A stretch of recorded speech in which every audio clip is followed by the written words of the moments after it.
Right. Bismillahirrahmanirrahim. Assalamualaikum warahmatullahi wabarakatuh, and a very good evening. Welcome back. So I have a few things that what we're gonna do today. So first off is, of course, I'm gonna complete all the lecture. Okay. So the lecture notes that I've just posted. So we're gonna complete all those. And then I'm gonna talk a little bit final exam. Okay, so things related to the final exam. So basically, how the question will be, and if I'm not mistaken, the date is 9th of February. Oh, wait, my pencil is not working.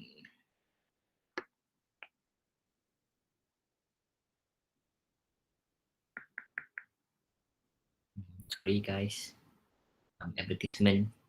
Okay, so if I'm not mistaken, the final exam will be on the 9th of February, and it will be after working hours, right? Okay, so it will be between 6 to 7. It will still be on Wednesday. Um, yep, Wednesday, 9th of February, between 6 to 7, Malaysian time. So make sure you guys are prepared. And I'm going to go and show you guys a little bit because it's the first time in the first semester that the university requests that all final exams be done using what we call as spectrum exam module. Okay, so it's like any other website. It's like your spectrum website. Okay, but this website is specific for your final exams only. So I'm gonna talk about that in a while. So what I'm trying to do now is I'm trying to get my pencil to work. Oops. Okay, now it's working. I'm gonna share again.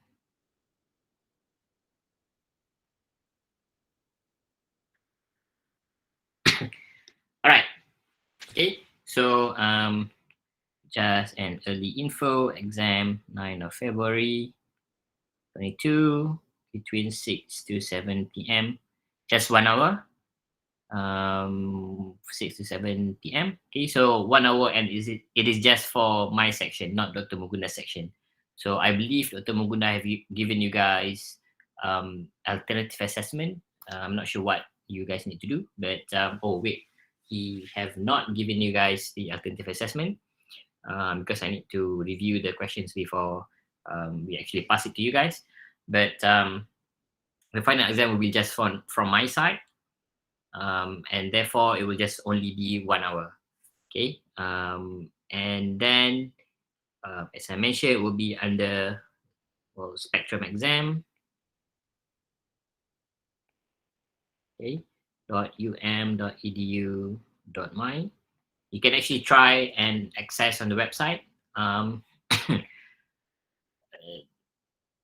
For now, if you access, of course, there's nothing over there, but this is where you need to go, and you need to go to Spectrum Exam for the link to the final exam. That's one. And then the second one is that you are requested to install a program called Responders. Okay, so this program needs to be activated prior to answering the questions. This is part of the requirement of the university. It's not because I want it, but because the university requests that all final exams must be through spectrum exam and must be using the responders, I would say, program. Okay, so I will show you guys once we've covered all the lecture notes. I will show you guys a little bit about spectrum exam and responders. Now, a little bit more about your exam. The so far, okay, the question is not validated yet. I've already prepared it. I've already submitted to the department. Now I'm just waiting for feedback from the department. So there will be 20, I would say, multiple choice question. Okay, so MCQ or fill in the blank, or what's the other one? Like a very short answer style. Okay, So there's two types. So one type is the 20 questions, and each question will be equal to 1 mark, and then you will have another two more of a short answer or longer. So to say, this one is the shortest. Okay, so this one, for that particular short answer, it's just one sentence answer. If you answer it more than one sentence, it's already mean that there's something wrong with your answer. Okay, the answer is very short.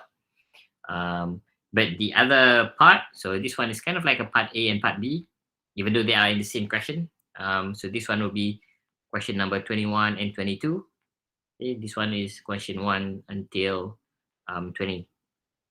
Okay, the short answer questions will be something that you need to type a little bit. So it's a bit long for one of them. So one is something that you need to type. The second one is something that you need to draw. Okay, so this one is something that you need to draw. So you need to make sure that for your final exam, you need to prepare a piece of paper,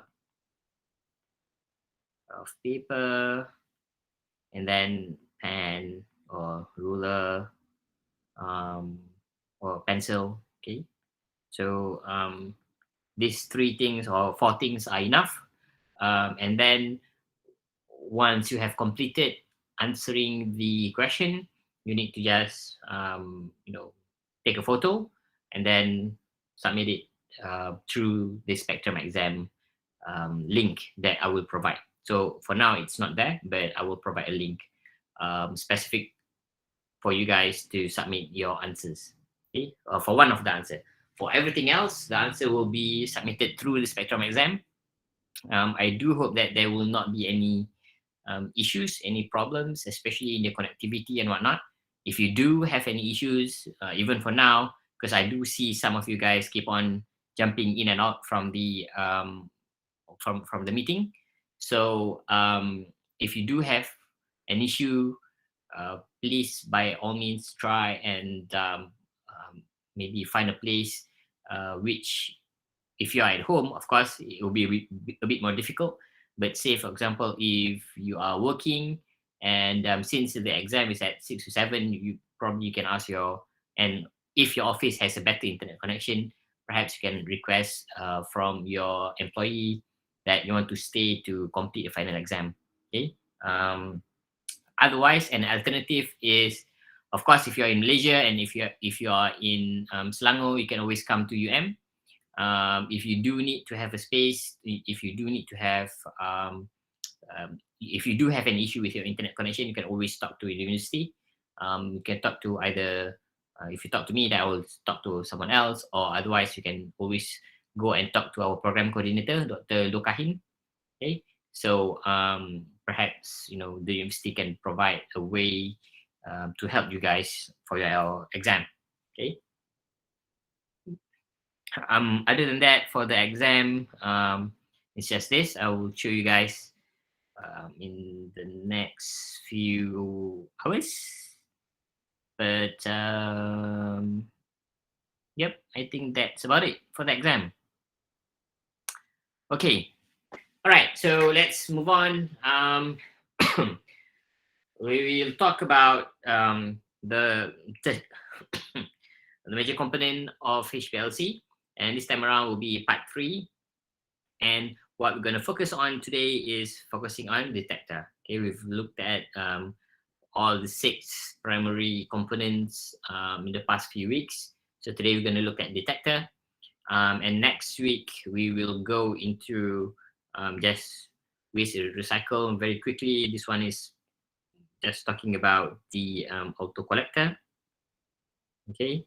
And then very few slides about auto collector. And then we're going to talk about troubleshooting problems and whatnot. Okay. Troubleshooting or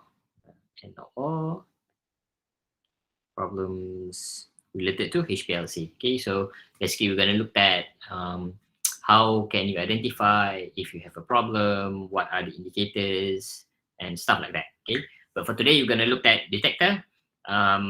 I've prepared, if I'm not mistaken, about 5 or 6 different detectors. As I mentioned, we're gonna look at primarily on UVVIS because they are similar. PDA or DAD, PDA, not PDA. DAD is diode array detector. What's the other one? Photodiode array, PDA. Okay, so the other one is photodiode array. So these have more or less the same principle. Okay, basically using lights, and then using Beer-Lambert law to look at the concentration based on intensity of the light and path length and whatnot.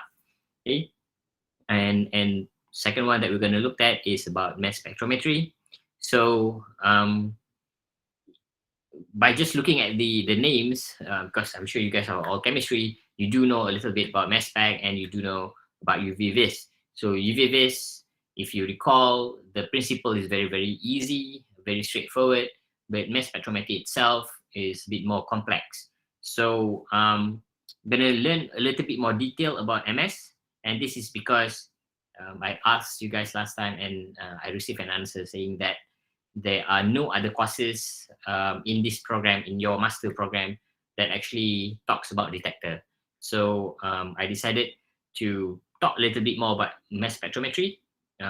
It's not in very detail because last time when I talked about mass spectrometry, I actually used about 6 hours. Even then, I did not go in very deep.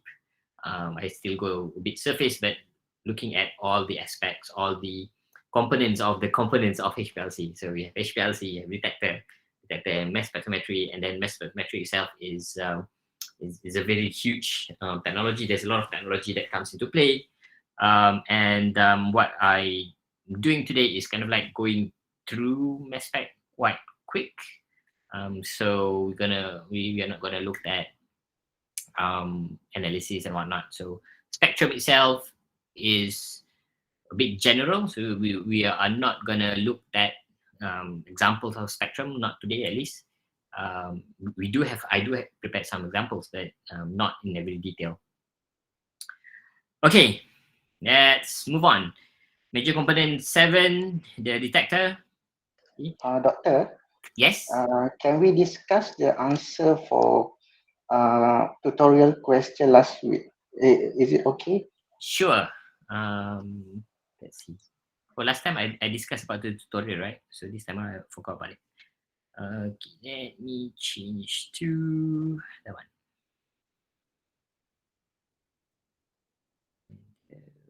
Tutorial. Okay. um, I wasn't thinking about discussing about this because it's part of. I'm gonna give you guys a set of tutorial, or not tutorial. I'm gonna give you guys a set of questions as a practice because we only will have a maximum of 5 tutorials, and it's a bit difficult to cover all concepts, right? So all the tutorials here are very general and it's normally reflected on the lecture itself. So what I'm planning to do is I'm planning to do like a trial final exam. So I'm gonna prepare a set of questions. I'm gonna post it on. I haven't done it, of course. This is just a plan for now, but definitely I will do it. I've already done it for undergraduates, and I'm gonna post a link on the spec exam.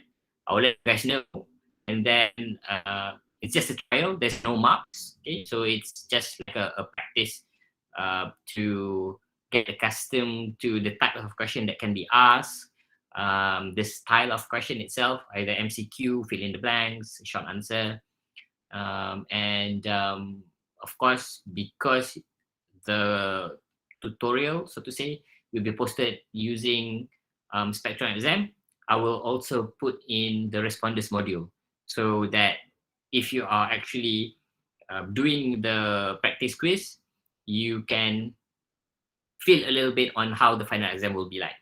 Okay, so the responders program basically will lock your computer. If you're using a computer, then it will lock your computer. You cannot do anything else other than completing the final exam. Okay, so this is just to let you guys know in case if you have not heard about responders. Okay, all right. So going to this tutorial, question 2. The instruction says a student in UM plan to utilize HPLC to separate her chemical synthesized product, number 1, from the reactant number 2 and number 3. Which mode of separation would be reasonable to separate these compounds? Justify your answer. Okay, so this is basically an open-ended question. Based on last week, we've already learned about the 2 modes of separation in HPLC, which is one, a reverse phase, and the second one is a normal phase. Even though we normally don't call it as normal phase, we just normally call it as HPLC. Okay, and the second one is a reverse phase HPLC. So both are acceptable answers, because towards the end of the day, there is no HPLC is very broad. There is so many things that you can do. You can just change around this and that. The main key for this particular question is on the justification on why you want to use reverse phase or a normal phase. Okay. Um, Based on my own experience, normally, of course, because I've also mentioned multiple times throughout last week's lecture, my work normally involve using a reverse phase. So definitely my answer will be, if I were to answer this question, will be on the reverse phase HPLC. Okay, so justify my answer because the compound itself is basically some of the compounds that I work with in doing my research.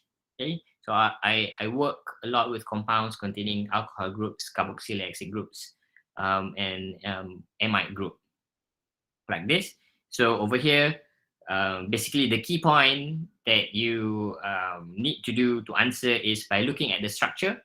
Okay, because for question number 1, it has nothing to do yet with the flow or the setup, the HPLC setups or parameters.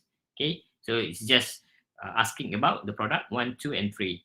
So to this, it's very simple. If you do reverse phase HPLC, if you talk about you want to use what type of column, okay, of course, reverse phase HPLC, normally you either use the C for CA or C18 column. Okay, so this, if you did answer about reverse phase, this is what I'm expecting. You might want to mention about reverse phase and what other compatible column.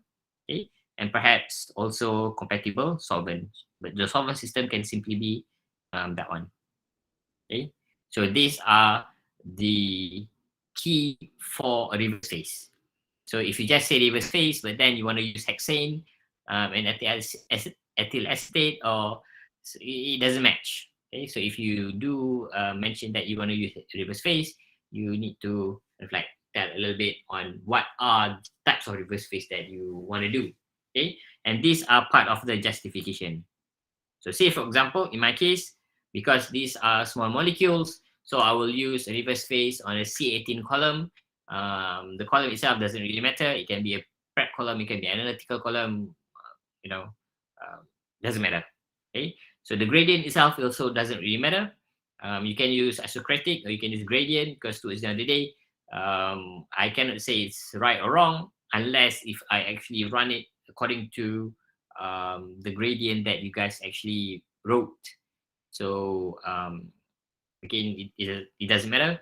What I'm looking at is the mode itself and the justification.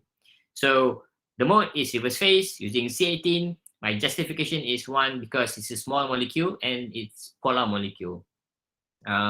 So if I were to use, small molecules and polar molecules, if you use C18, you can have the highest interaction between the molecule and your column.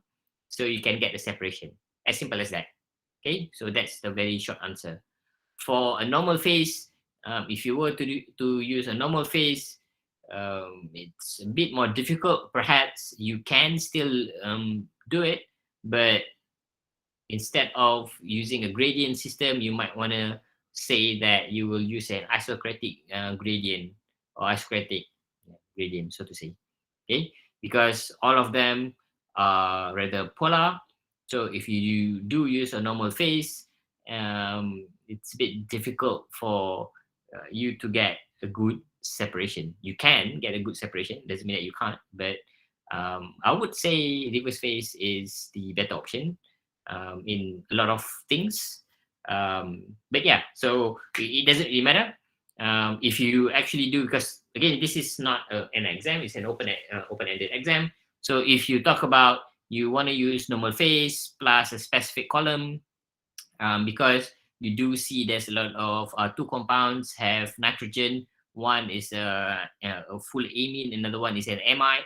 So this structure number 2 is the most polar. Okay, and then second one you have compound number 1, and then compound number 3. So you can get a separation, as simple as that. So I'm not looking at a very specific answer, because towards the end of the day, I do not have the specific answer for this question. Okay, so any justification, as long as it's logic, and of course the justification needs to relate back to the type of mode that you guys chosen. If you say that you want to use a normal phase, but then you mentioned somewhere that you want to use a C18 column, then something is wrong. The justification cannot be logic. Okay, so question number 1, very easy, very straightforward. Now, number 2, predict the elution sequence of compound 1, 2, and 3 based on the above information and justify your answer. Again, this one is already about reverse phase. It's already mentioning that it's using a C18 column, even though the column itself is a semi-preparative column. It's not analytical. Maybe I'm a bit warm here. Okay, so and there's a gradient. So if you know that if you know once there's a gradient, then the separation will be good. Therefore, oven here is 25, flow rate is maintained. There's no gradient in the flow rate. Mobile phases is a normal for reverse phase. Injection volume is 5. Okay, so if you look at the molecules, so you do know that there are polar functional groups. For molecule number 3, you have ketones over there, and you do have more like ether functional group, even though it's not ether. Okay, so this one is anhydride structure. Okay, over here you do have alcohol and amine, and again alcohol and amide. So if you were to compare between all those 3 functional groups, you can predict that number 2 will be the most polar. Okay, why? Because it has an alcohol and it has a free amine. So if we were to compare with something else, this is basically the most polar, and therefore it will be the most suitable system for isonitrile and water. And even if you use water, this molecule, 100% water, this molecule can still elute out, even though it might take a while. Okay. As contrast, if you are using amide is less reactive. Yes, it is still polar, but it is less reactive if you were to compare with amine.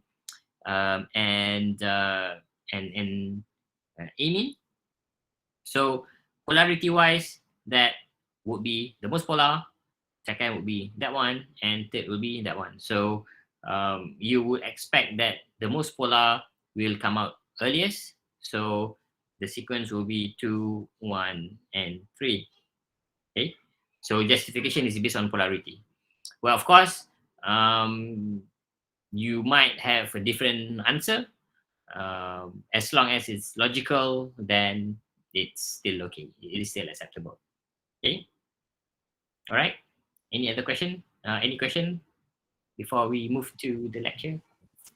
Doctor, Yes. since we use the reverse phase, don't it's supposed to be the non-polar that elute first? No, because okay. So the non-polar will be stuck on the reverse phase column. Okay. So this is your column. Okay. So your column is C18. So your column is also non-polar. Okay. So if you have a non-polar compound compared to a polar compound, okay, so the polar compound will come out first, because towards the end of the day, this is your solvent system. Your solvent system is water and acetonitrile. So water is a polar molecule. So the non-polar will stay on the polar, while the polar molecule will pass through. Because it's more polar, there will be an interaction between your sample, your analyte, and the solvent. Okay, so in this case, the non-polar will stay, it will elute later, the polar will come out earlier. In this particular case. Okay, so you still want to ask? I still digesting it. Okay, so the principle behind illusion for a column chromatography is that interaction. So for HPLC, as I mentioned in last year or 2 weeks ago, there is a chemical and physical, right? So chemical and physical interaction between your sample, this one, and the column. Okay, so when you have a non-polar molecule and a non-polar column, so what will happen? Okay, so if you have these three components, okay, you have non-polar, a polar, and a non-polar column. Which one do you think will have the highest interaction? Which one will stick to one another? The non-polar molecule or the polar molecule? Uh, because as I read and what I understand, light love light, right? So non-polar love non-polar. So the one that interact more is the non-polar and non-polar. Is it? So Okay, it will stay longer in the column. betul. That's correct. Okay, so that's why the non-polar will elute later. It will stay longer in the column.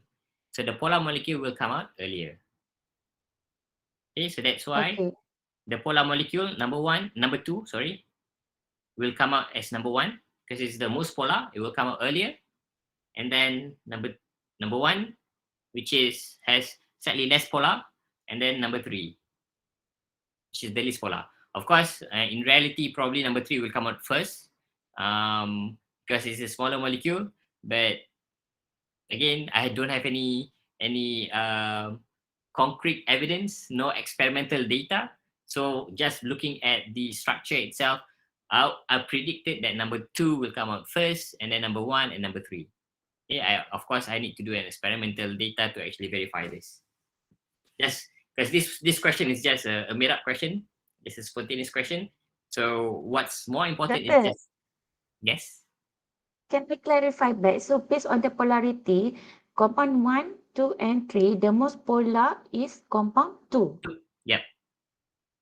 Oh, I see. Doctor, Yes. won't it be compound 3 is the most polar since it got 3 oxygen, so each oxygen it can form two, each oxygen consists of 2 lone pair, right? Which will have interaction with the hydrogen. Correct. That is also correct. Because normally when you do a mobile phase like this, you normally don't just use water as nitride. You have something else. You have a salt in there. You either use a formic acid or you use trifluoroacetic acid. Okay. So if you have formic acid and trifluoroacetic acid, you will ionize the whole system, and therefore once you have that as an ion, it becomes very very polar. Oh, okay. Okay, that is something that I don't put it in. And of course, if you have run HPLC before, normally you will notice that you will use kind of like an additive, either formic acid. In general, normally people use formic acid or trifluoroacetic acid. But Okay, if you compare the second one and third one, the second one having a benzene ring, won't it reduce the polarity of the second compound? But the third compound it only consists of a methyl. It means 2 methyl. you are also correct. That's why I said I do not have a concrete evidence unless I actually run it. So just based on my expectation that number two can be ionized, so that's why I suggested number two will elute first. So Okay. yeah, but this question is actually a final exam question for last year. So of course I cannot use it this year, but for last year, basically I accepted my answer scheme has both answer. It has 1, 2, and 3. It has 2, 1, and 3. It has 3, 1, and 2. It has 3, 2, 1. So I basically accepted all answers as long as the justification makes sense. Okay. Okay, Okay, thank you. because towards the end of the day, you guys, even if I do know the answer, even if I have done the experiment and then I really know that either 2 or 3 will come up first and then number 1 and then 2 or 3, but then towards the end of the day, as a student, you guys do not have access to HPLC, you cannot verify. So it would be unjust for me to say the answer must be 2, 1, and 3. Okay, so as long as the justification makes sense, you are talking about the polarity of the molecule and which molecule you think is the most polar. Of course, it doesn't matter if you do have the data or you don't have the data. As long as you are confident enough that 3 is more polar than 2, then 1, then you can say 3 will come out first, and then 2, and then 1. Okay. Okay. All right. So, Nurusni, can you understand the concept now in terms of Yes, which one? Okay. All right. So if there's no more question, then I will move to the detector. Anything you want to ask? Anyone? Oh, Doctor, I have one question. Yes, your honor. I have referred to one paper regarding this question because number one is paracetamol, right? And then number two is for aminophenol. And then by referring to that paper, the paracetamol will elute out first compared to aminophenol. Okay. How about the system? Is it the same? C18, C18. Open system? So everything else is the same, is it? I'm not sure about the server system, but they use C18 column. Okay. So which one elute first? Number 2, number 1. So paracetamol will elute first, and then aminophenol, and then but this one you don't have the data, right? So you have number 1 and 2. So this one Only comes. 1 and 2. Okay. It's fine if you use the data. It's also fine because again, as I mentioned, I do not have the data at all. This one is just a makeup question. I totally make it out on my mind. I just want to choose this molecule and that molecule and then this molecule. There's no particular reason why. So as I mentioned, again, towards the end of the day, it depends on the justification. So if you think this one is more polar, because the question, the exam was to look at student understanding about polarity of molecule and how it interacts with the column. And from there, you can predict which one will come out first, second, and third. Okay, so as long as you justify, you can say number 1 will come out first, 2 second, and then 3 last. It is still acceptable. Okay, similarly, I will do the same for this tutorial. So basically, I'm just looking at your understanding and I want to look at your justification. Okay, so as long as the justification makes sense, then it's okay. You do not need to prove that 1 will come out first, second, 2 number second, and then 3 last. Because towards the end of the day, if you change the parameter, everything can go the other way around. Okay, so for example, this one, I don't have any acid. So if you do put an acid in there, so it might be something else. But yeah, I cannot justify anything. Okay, any other question or comments? None? All right, so we will move back to chapter 4.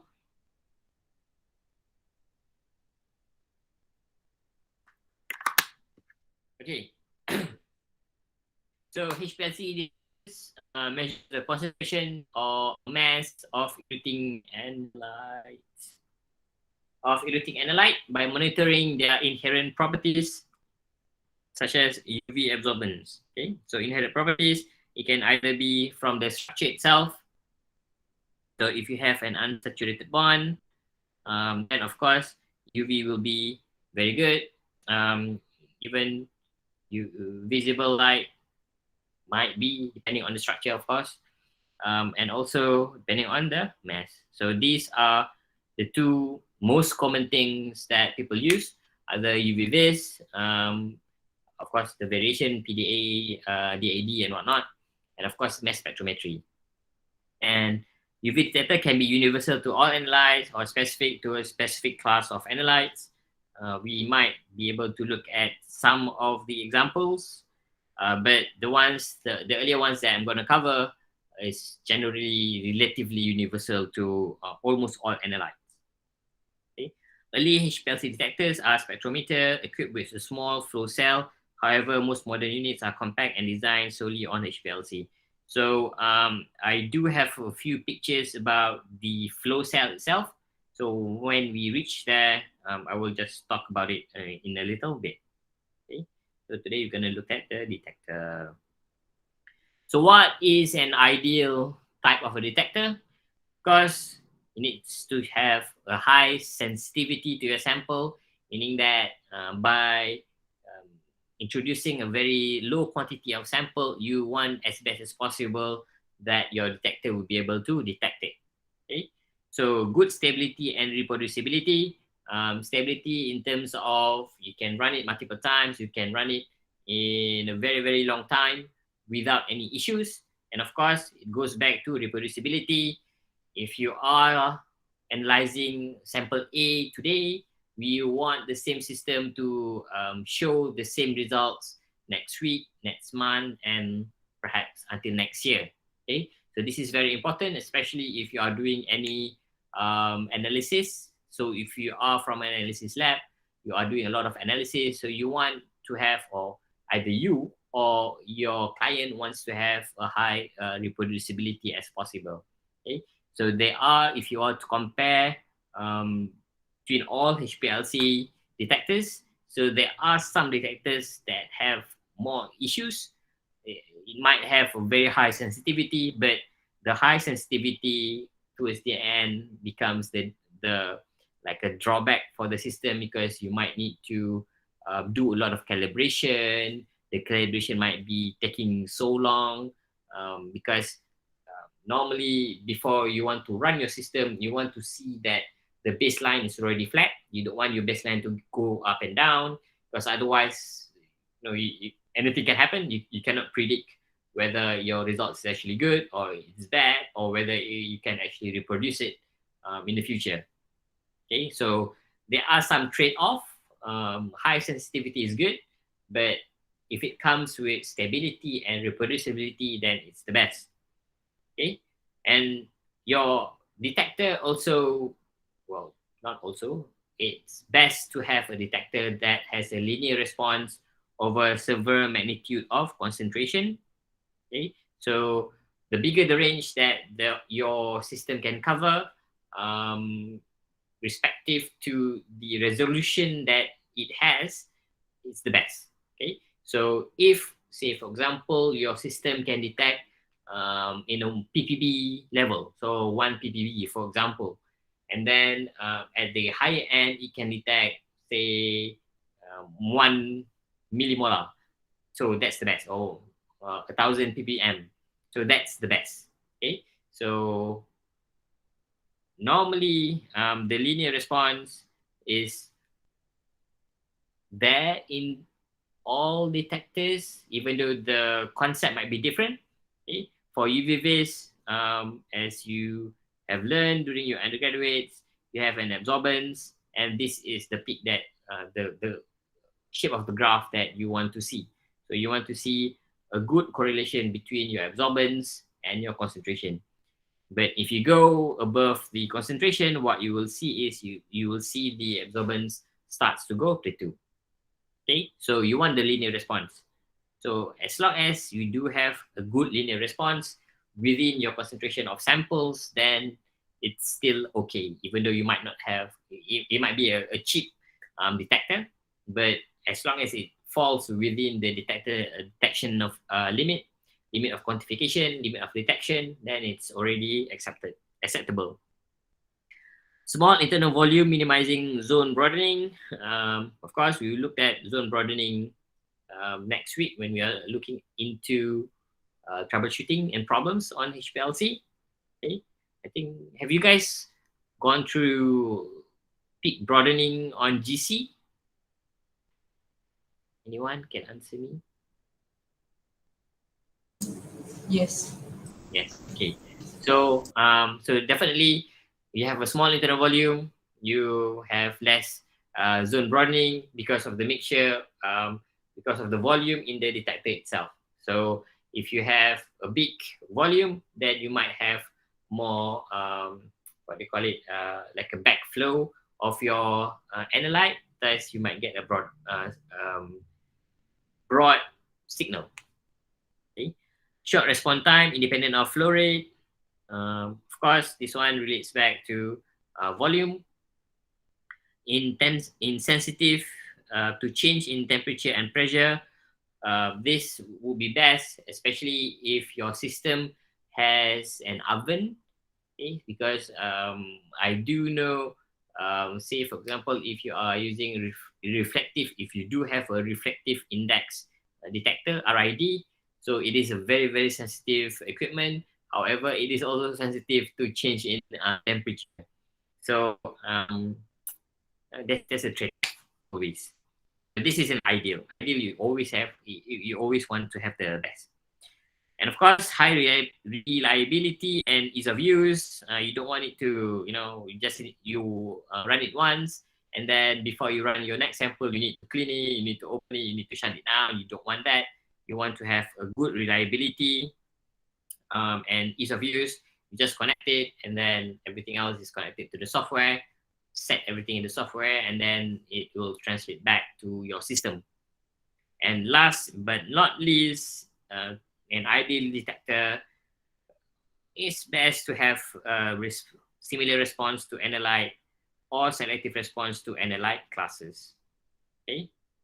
So again, this one goes back to what is the purpose of the detector that you want to use. So an easy differentiation is, say for example, if you are analyzing sugar. Okay? Some sugar, especially in the chair conformation, sugar doesn't have a double bond, it doesn't have an unsaturated bond, it doesn't have a pi bond. Therefore, it is not suitable to use UVVIS. You cannot see it. So you need to have a different detector that can easily detect the carbohydrate class of sugar. Okay, so which is, what do you call it? I do have it here in the slide. I can't remember off the top of my head now. Okay. All right. Oh, yeah, LSD. That one is for sugar. Okay, so that's the best for sugar. Okay, so these are the common HPLCs that is available out there. Of course, depends on whether if you're working in a company, whether your company can afford it or not. Even NMR, HPLC, NMR, I've seen it in a picture, but I have yet to use it. We do have a lecturer in who actually did work on similar technology. It's not HPLC NMR, but more on LC NMR system, looking at interaction between proteins and analytes and whatnot using NMR and LC system. Okay.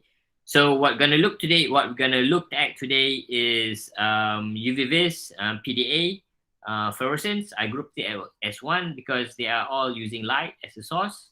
Okay, so they have roughly similar principle. Of course, UVVIS and PDA is more related compared to fluorescence. Fluorescence is based on fluorescence. And we also have ELSD.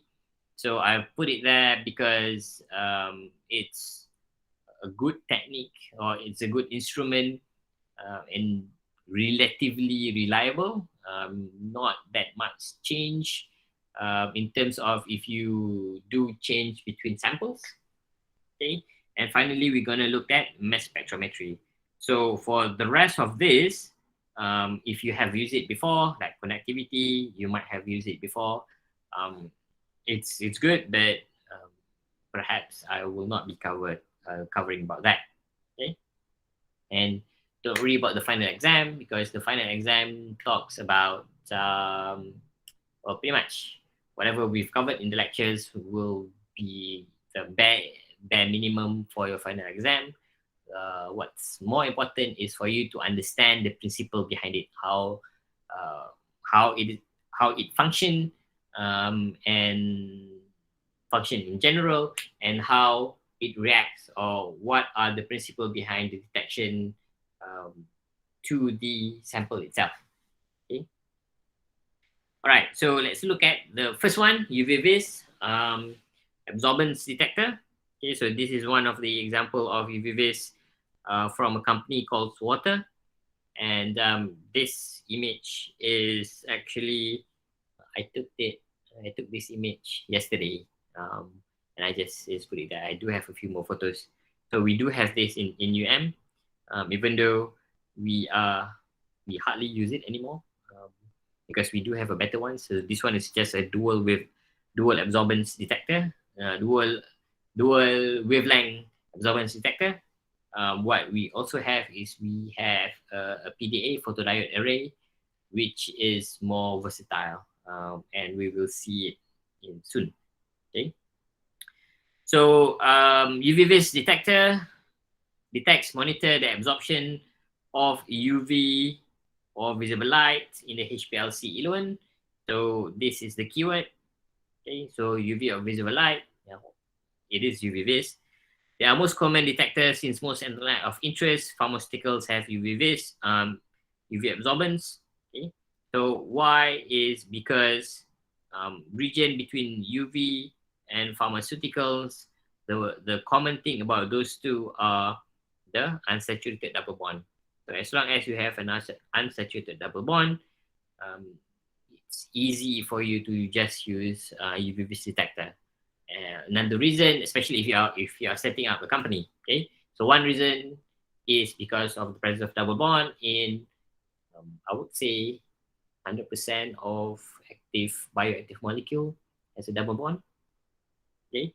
And another thing is because the UV detector itself is rather cheap. It's the most common.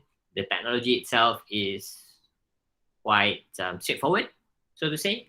Okay, as compared to if you were to compare to NMR or MS. And okay, so yep, so that's the primary reason. UVVIS detector consists of two different lamps. So you have a deuterium lamp and tungsten lamp. So deuterium lamp produces wavelength below 400 nanometer, while tungsten lamp produces wavelength or light wavelength above 400 nanometers. So this one is the visible region. This one is more of the UV region. Okay, or a monochromator and small fuel cell. So this one is a monochromator. Okay.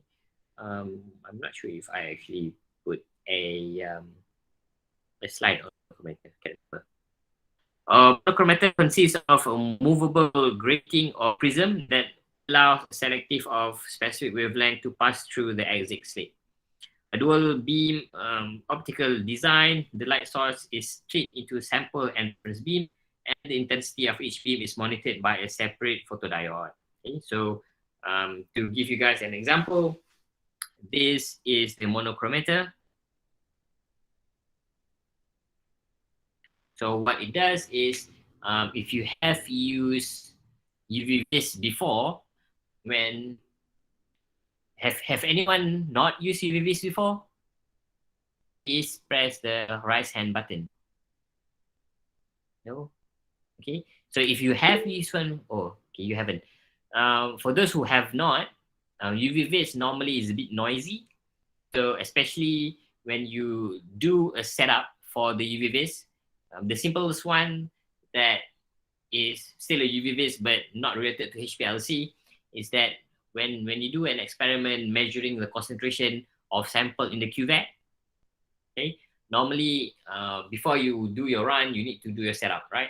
So when you do your setup, you say perhaps you want to select a 460 nanometer wavelength.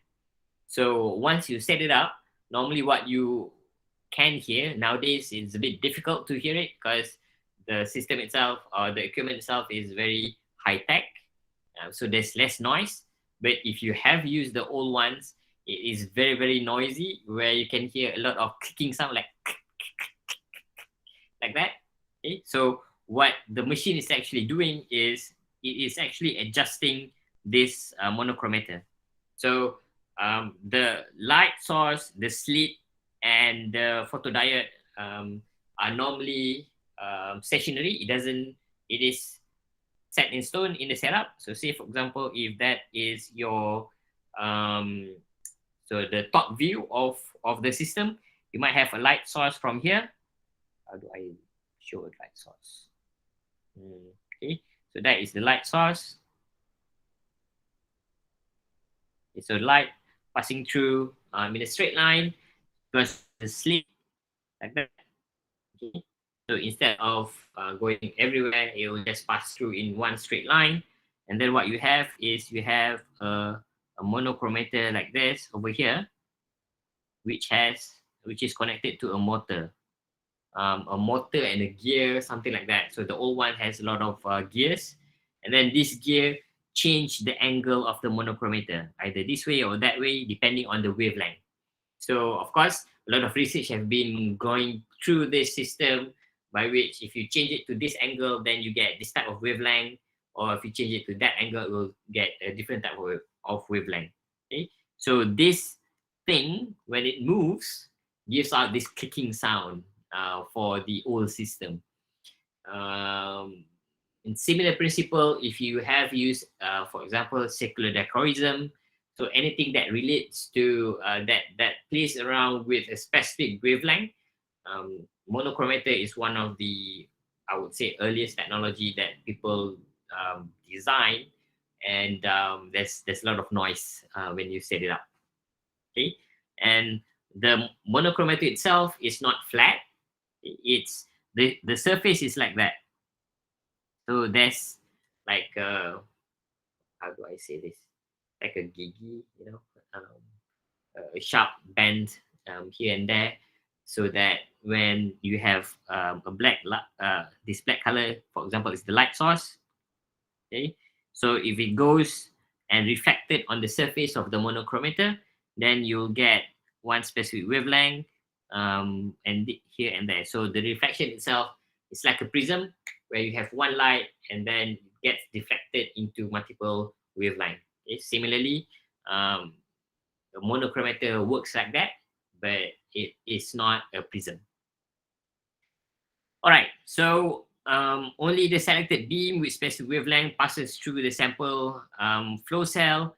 A flow cell has typically a typical volume of 2 to 10 microliters and a path length of 2 to 10 millimeter with quad lenses serving as a cell window. So I do have a picture of this, then I will show you guys in the next few slides. The principle of UVVIS absorption is Beer-Lambert law. Okay, so if for those who do not know about Beer-Lambert law or have forgotten about Beer-Lambert law says absorption. So the light that is being absorbed by the detector is equals to molar extinction coefficient times a concentration of a sample times the path length. Okay, so the path length here refers to this. So in any sample, as long as you are using the same detector, the path length is kind of like negligible because it's always the same, especially in a HPLC where you have a solvent flowing through in one direction, okay? Flowing through the same cell unit, the same detector unit. So the path length are always the same, or it's always the same. So it's kind of like negligible. So molar absorption, these two will play an important role in giving you guys what the peak height. Okay, so the peak height is reflected back to the concentration. So that's why, to the end of the day, absorbance, molar extinction coefficient are normally constant for one type of sample. So the absorbance is directly proportional to the concentration of the sample. So this is, if you go back to the ideal detector, says that you need to have a linear correlation. Okay, so with absorption and concentration, this is what we want. All right, so this is another illustration of a UVVIS detector. So you have your lamp, you have a mirror. You might not have a mirror, but you might have. In this case, there's no slit, but you might also have a slit. Okay, and then you do have your monochromator. And then from the monochromator, you have one mirror to serve as a reference, while the other half of the light passes through the flow cell. So this is where your sample going in and out. Okay, so your sample will be kept on being analyzed, and the path length that I mentioned previously is this one. This is the path length. Actually very tiny from the looks in your screen might be about almost 1 centimeter, but in reality it's very, very tiny. And then towards the end of the day, there will be a receiver. Okay, and this receiver will do a comparison between the reference cell and the detector cell to actually give you guys an output data, okay, for data processing. So why do you need to have a reference cell? Again, because not all solvent do not absorb light. Okay, most of solvent will definitely have an absorbance rating. So the reference here is for the system to kind of like set a zero. To set a zero on the solvent itself. Say, for example, if you do have a solvent system using a reverse phase solvent system using acetic nitrite and water. So if you initially at time 0, where just water passing through, water absorbs a certain wavelength, a little bit at least, but because you want to have high accuracy as possible, so you need to have an auto zero system. Okay, so this auto zero system utilizes a reference cell in comparison to the detector itself. So say, for example, if the reference, this is before your sample is being run, so the reference says absorbance equals to 0.001, and then the detector itself also says 0.001. So the output upon processing will say that 0.001 is equals to 0.000. So it's like an auto zero when you use a balance. A same principle. All right, so this is the UVVIS detector. I actually pulled it out from one of the dual wavelength detector image that I've shown you at the very beginning. Okay, so if you look at here, I have the picture from the bottom. So this is where your solvent going in and out. So there's this metallic tube. Then it passes through from here. It passes through the sample, the cell, okay, and then going out. See over there. So I can't remember which one is which. So you can see here one going in, then doing something over here, and then you can see the other one going out, or vice versa. Okay, and this is the cell window. It's very tiny, and this is where light passes through. So by looking at the cell window, imagine 90 degrees to that when you are looking. So that is when light is passing through. Okay, so light is passing through from one window to another window. So this, we do have another window over that side. Okay, so similarly, so light will pass through here, or the other way around. I can't remember. If I'm mistaken, it's probably the other way around. Okay, so it will pass through because this one is the light source, so it must be from that side. So there's one window over that side, and then this is the exit window, light passing through here. Okay, for your detector, for to give you guys a value, pretty much. Okay, so I think that's all for UVVIS. Oh, there's a few more slides. Okay, so most UV absorb band correspond to transition of electron from this molecular orbital. So MO, molecular orbital. Again, if you are learning about deep chemistry, then you probably have learned about molecular orbital. Otherwise, you might not know about molecular orbital. Basically, it's just one of the theoretical principle to look at whether interaction between two or more atoms forms either a bonding, anti-bonding, or non-bonding. So you have something like this: a bonding sigma, a bonding pi, a non-bonding, and what was it? Non-bonding form. Then you have anti-bonding pi and anti-bonding sigma. So most UV spectrum correspond to transition electron from this molecular orbital. So from a pi to a pi star, pi bonding to pi antibonding. So if you look at here just specifically, okay. So the first one says from this one, from a pi bonding into a pi antibonding, and then from a non-bonding. So the non-bonding refers to a lone pair normally. Okay, so it refers to a lone pair, to a antibonding pi, or non-bonding to a sigma antibonding. So it always goes back, it always goes up. So antibonding is normally at a higher energy level compared to a bonding. Okay, so why don't you see a bonding to an antibonding? One, it requires a very high energy, as is shown here. So UV normally does not provide enough energy for bonding electrons to go into an anti-bonding, not just bonding. So it's a bonding sigma into an anti-bonding sigma. So if you go into molecular orbitals in a little bit, then you do know that this bonding refers to, when you draw a chemistry, a molecular bonding like that. Okay, so this bonding sigma refers to this particular bond. So it's a sigma bond. If you are to draw it in in terms of the electron cloud, then it will be something like that. Okay, so the overlapping, there is more overlapping in the middle compared to at the other end. Imagine that this is the nucleus of a carbon. Okay, so the electron cloud probability has more between the carbon itself. But when you're talking about bonding pi, it goes, the electron cloud is not directly proportional. So it goes something like that. So it goes back and refers back to a pi bond, sigma bond. So it's a lot of molecular orbitals, playing around with molecular orbitals and the shape of the molecular orbitals and whatnot.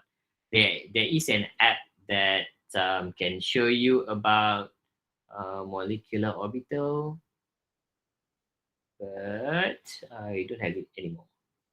Okay, so you can actually search if you are using Android or Apple, or nobody's using Windows anymore, but you can just search about molecular orbitals.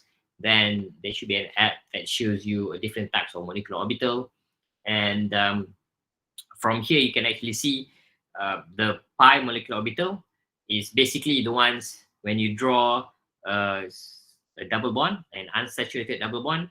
One is a sigma bond, the other one is a pi bond. So this pi bond is, the electrons in the pi bond is more freely going here and there, thus doesn't require as much energy to actually move from one phase of energy diagram to another phase. Okay, so the answer on why is basically because the sigma and pi electrons are not that, of course it doesn't require a lot of energy to move from one energy level to another. Okay, and at the same time, if you're thinking about the probability, so the probability of these either non-bonding or pi electrons to move freely is higher compared to a sigma bond. Okay, but yeah, that one is going to molecular orbital basic chemistry. It's not part of the detector system. But anyhow, this is just kind of like just to let you guys know. It's not going to come in the exam or in the tutorial or whatnot. Okay. All right. So this is another representation of the BLM bit law. So log I naught to I is basically the absorbance. Okay. Equals to ELC or ECL or whatever it is. It is still molar extinction coefficient times path length times concentration. Okay. And the picture on the right is just showing you guys that different wavelength, one molecule can have different absorption wavelengths. Okay, so some wavelengths are very strong, some wavelengths are very weak. So in this case, chlorophyll A, for example, absorbs strongly at around the red region. So that's why the lights that is being reflected are rather on this region, green, yellow. That's what you observe, or what is being reflected by the leaves are green. Thus, when you see plants, you see green, okay, because all the other wavelength have been absorbed by the light, by the chlorophyll. And chlorophyll B has more similar properties. Okay, a different wavelength, it absorbs different wavelength, but around the green yellow region, there is less absorption. Therefore, green is normally the um, color that we see. Okay, so again, the basic principle is the color is being reflected is the color that you can actually see. And these are common UV chromophores. As you can see, all of these molecule has a double bond. Okay, so when it has a double bond, it definitely have a pi bond. And it has a pi bond, if you go back to this energy diagram, then you know that pi bond and non-bonding electrons can actually absorb the energy from the UV-vis region, and thus will have an absorption spectrum. Okay, so alkyne, you have a triple bond over there, triple bond. Carbonyl, you do have a double bond. Okay, so carbonyl, carbonyl. So amido, so you do have an amide, you do have a double bond from a carbonyl, and of course you have nitrogen, which has a lone pair that can have a resonance structure. Okay, so resonance structure, you have a delocalized electron, then definitely will absorb light. Okay, as a group is an N in triple bond. Triple bond was it? If I'm not mistaken, something like that. Okay, so nitro, you do have a double bond again, NO2. Of course, you need to neutralize that if you want. Nitroso, similar. Nitrate, more or less similar. Olefin conjugated. Olefin conjugated is something like that. So you have a conjugated double bond where you have a lot of pi bond over here. Thus, you can have a resonance structure. That is olefin conjugated. You have a ketone, again a double bond, benzene. Of course, you have a benzene structure like that, and you have a lot of double bonds, and of course another resonance structure. Phenol, similarly, you have a benzene with an alcohol. Aniline, you still have another benzene structure and alcohol. Naphthalene, you have two of benzene structure connected to one another with a conjugated bonds. Oops, I actually draw it wrongly. Okay, because double bond is already there. And styrene, more or less the same structure with a bigger structure. And all of these double bonds can absorb light. Okay, that's the basic idea. All right, primary performance characteristic benchmark of UVVIS are sensitivity, dynamic linear range. This one is the graph that I mentioned, absorbance versus concentration. Okay, you want it to have a dynamic linear range. Dynamic means here is that you have a linear range, but it's dynamic, meaning that it can cover a wide range of linear range. Okay, and band dispersion, which controlled by the design of the optics and the cell flow. So band dispersion refers back to the monochromator, and optics and cell flow. Well, of course, as you have as we've touched indirectly. So cell flow, the path length affects the absorbance. Okay, so the bigger the cell flow, the better the absorbance. So cell flow does have an influence, and especially in the material of the cell flow itself. Um, Normally, it is made out of what do you call it? It's not made out of glass. Okay, it's made of quartz. That is the least absorptive material in that is transparent. If you were to compare with glass, glass do absorb more light compared to quartz. If you compare it with a transparent plastic, then transparent plastic, of course, it does absorb light, and because it's plastic, it is, what do you call it? There's a probability that the plastic will get corroded and whatnot if you use organic solvent. Okay, so generally this is how it looks like. You have your flow cell inlet over there. That one is outlet. Okay, sample going through there. So this is the again path length, and then light passes through the length, and from here the HPLC system will give you an absorbance, and using Beer-Lambert law, you can actually relate back to the concentration. Of course, it's not directly proportional, because towards the end of the day, you need to have a standard curve before you can actually know what is the exact concentration of your sample. Okay, without having a standard curve, if you have an unknown sample, you just run it through, you cannot really tell what is the exact concentration. So absolute concentration is cannot be determined unless if you have done a standard curve. Okay, so some parameters about the spectrum, you have, I'm pretty sure you have learned it under with Dr. Mugunda. You have noise, background noise and stuff like that, and also you can have a drift. So a drift is where you have a big change in the signal. A noise is where you have normally smaller ones. So drift and noise are kind of like related, so to say. Okay. Sensitivity is specified by baseline noise. For years, noise specification has been benchmarked at 1 times 10 to the minus 5 absorbance unit. I'm not sure where this book get this information from, the benchmarking, but yeah, this is what it mentioned. Okay.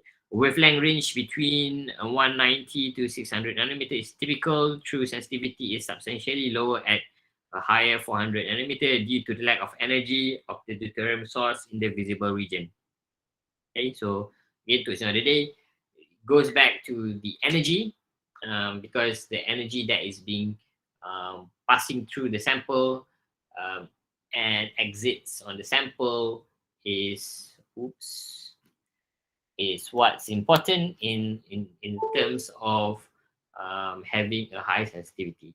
But of course, this is not a very, very big of a deal, because as technology expands, you can have a better technology that can kind of like, reduce the increase the sensitivity of the equipment itself.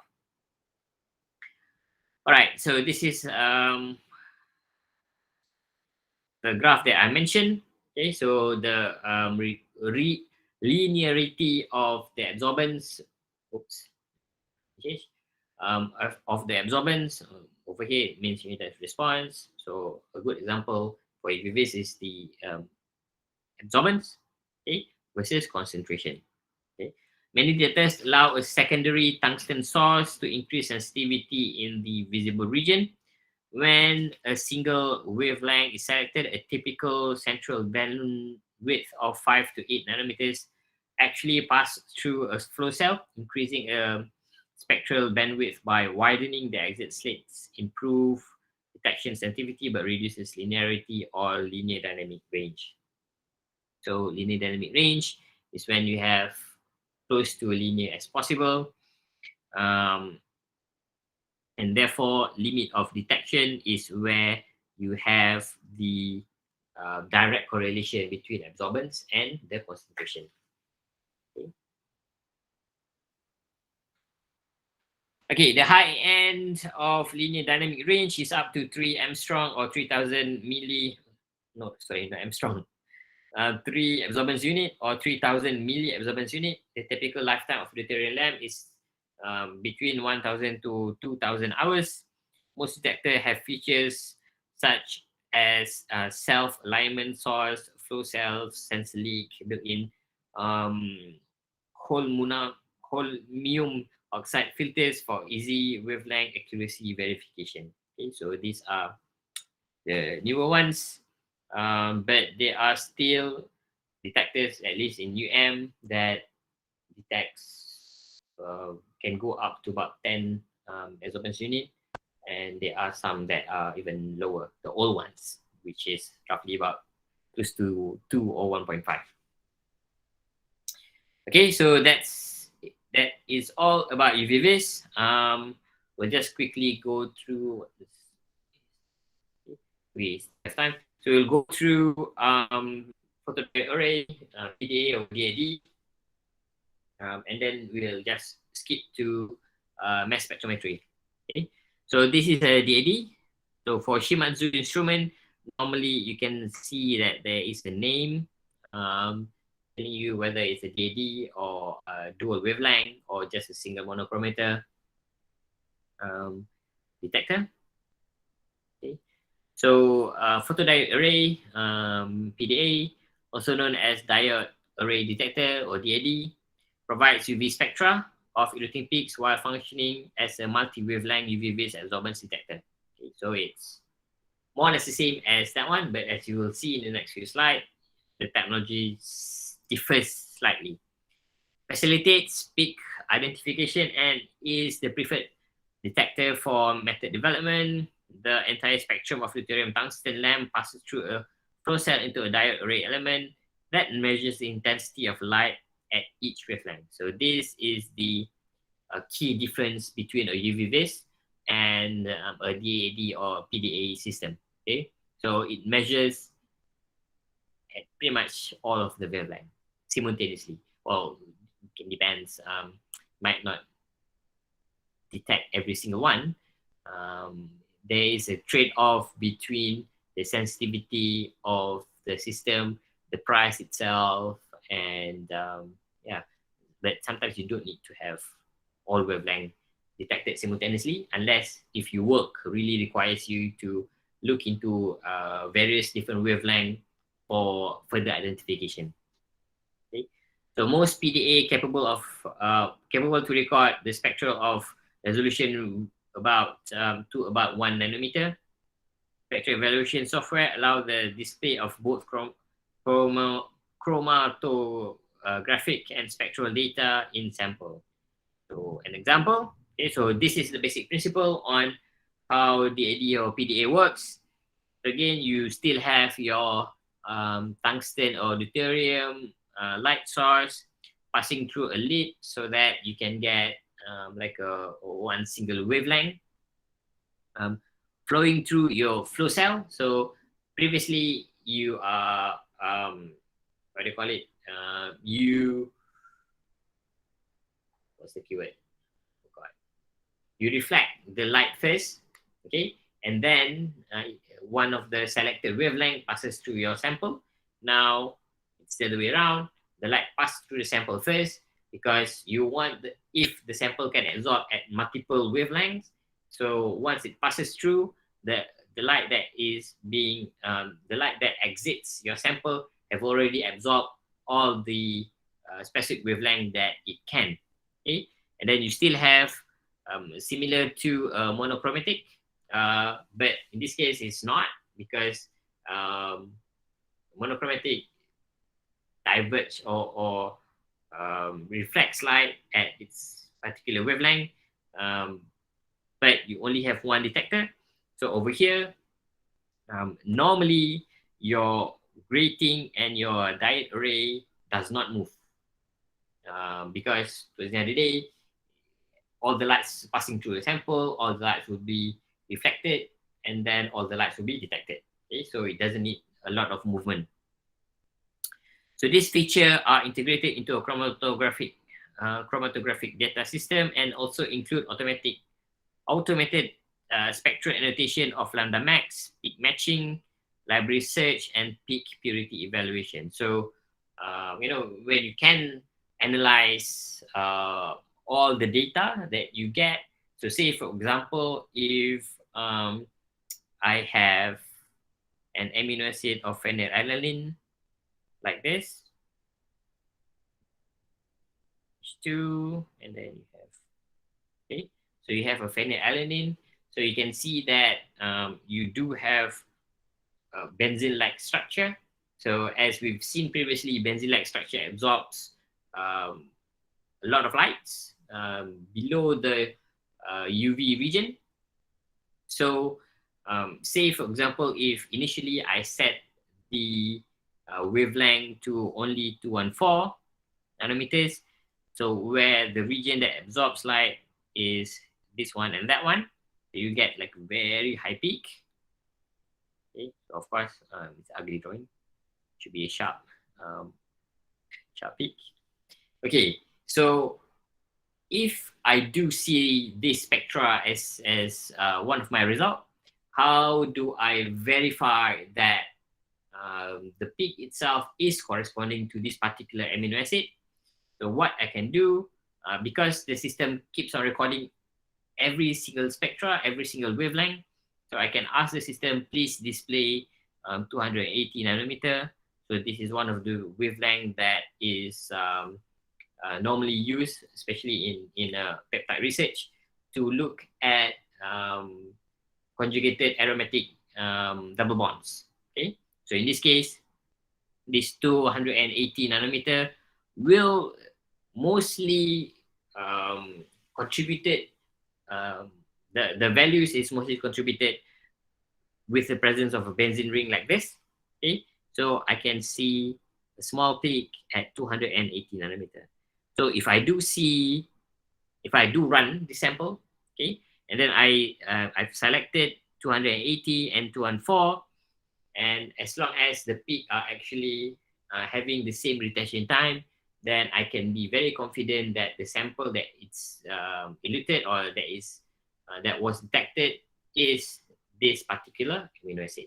Okay, so in contrast, if you're thinking about UVVIS, of course the UVVIS that I've showed you guys can detect two wavelengths. So that's why if you were to go back quickly, okay, if you can see here, it says dual wavelength detector, okay, meaning that instead of just detecting one wavelength, the system can detect two wavelengths simultaneously. But that's the maximum. There's only two. But if you think about DAD absorbs a whole variety of wavelength. So if say suddenly I don't want to use 280, I want to use 290, I can still see, I can just put in the machine to the system to actually look at 290 nanometer, and it will just display it straight away. Okay, so that is one of a clear advantage of a DAD or a PAD system in contrast to UVVIS. All right, so record absorbance of each wavelength, the photodiode array. I think I covered that one. Okay, so this is just another representation. So you have your light source, your tungsten and deuterium lamp flowing through the flow cell, being diffracted, okay, and into a more defined wavelength, and then the photodiode arrays will detect every single wavelength and record it. So that's the basic principle. Okay, so this is a PDA, but if you open the machine itself, then it's more or less the same, right? So you do have a cell window, a quad cell window over there. You do have where is the solvent going in and out? I can't remember. Okay, so that is the place where the solvent going in and out of the system. So it's somewhere behind my finger over there. Okay, going through here, passing through, and then moving back to the exit. Okay, so same thing. All right. Anything else I want to talk about this one? I think I have to say anything else. Okay, so that one is quartz window, as I mentioned. All right, so this is just a summary on the differences between UVVIS and the PDA, just for you guys to be able to see side by side. Okay, other than that, yeah, that is all. Okay, so just a few examples on the spectra that can be seen using a PAD system or PDA, photodiode array detector. Okay, So this is water and power screen showing a contour map, a chromatogram at 270 nanometer, showing the separation of nitrobenzene and propyl parabene. Spectra of these two components are shown on the right hand panel, annotated with their respective maximum absorbance wavelength. Okay, so this panel. Okay, if you go in, says here max absorption at what's that unit? I can read it. Okay, baseline correction. So it's already done your baseline correction. You do have your retention time and whatnot. Okay, so this is the two sample, and you can see here that the sample absorbs at different lambda max. Okay, so one absorbs at about 265, the other one is about 255. Okay, right. So I'll just skip fluorescence detector. I'll just move through to mass spectrometry. Because we only have about half an hour left. Okay. For the rest of the detector, you can just read it through. I'm not gonna ask you guys about the specific detector at all. I don't recall that I've actually prepared any question that asks about a specific detector. Okay, but pretty much, as long as you cover UVVIS and mass spec, which is the two main detector for HPLC, then pretty much you've covered the basics of different detectors. So in case in the future you want to purchase one HPLC and you don't know what is the detector that you want to use, if you either use UVVIS or PDA or mass spec, then you are good to go in a lot of different analytes. Okay, so mass spec, we normally just call it as MS. We don't call it as MSD. And I would say this is the most complex detector for HPLC. Of course, I exclude NMR. If you include NMR, then perhaps NMR will be more complex. But anyhow, yeah, let's go through and have a look at the mass spec. So this one is next iron 3D0D, which I can't read what it says there. Just in the mass spectrometer. Okay. So if this is a machine that you use, and you will see, well, perhaps I can ask Jauha to actually explain it to you guys, because she's very expert in using LCMS. Okay, so this is where the sample going in gets nebulized, and a lot of other process that we're gonna look at before it's being detected and being displayed as a mass spectrum. Okay, so general basic component for an MS is like this. You have an inlet. Okay, so the inlet meaning that you have the MS system, and then from the MS system, you definitely need to have how do you actually introduce your sample. Okay, so in this case, we do have an LC system. It can be a flow injector. It can be a sample plate, or it can be a GC. Okay, but of course, because we are learning about LCMS, we are not going to talk about all the other things. And of course, because we've already covered about basic principle of LC, we're also not going to talk about the LC itself. So inlet itself, I already excluded from the whole lecture.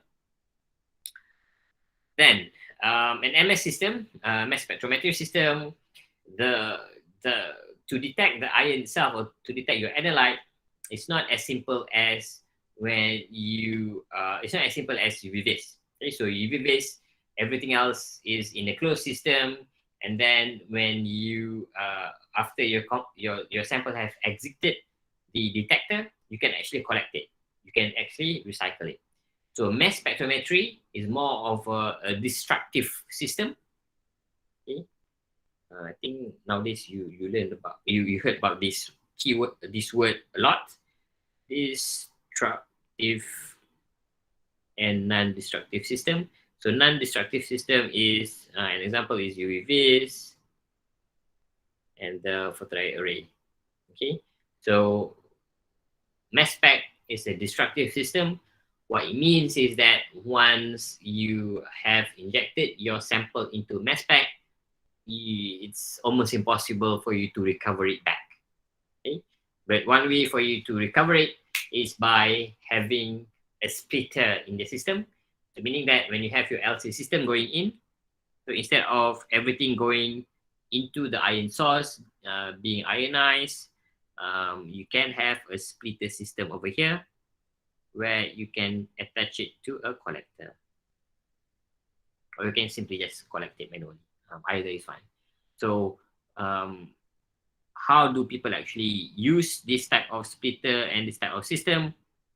In my case, when I used it before, basically you need to be next to the mass spec, so and see what the chromatogram is.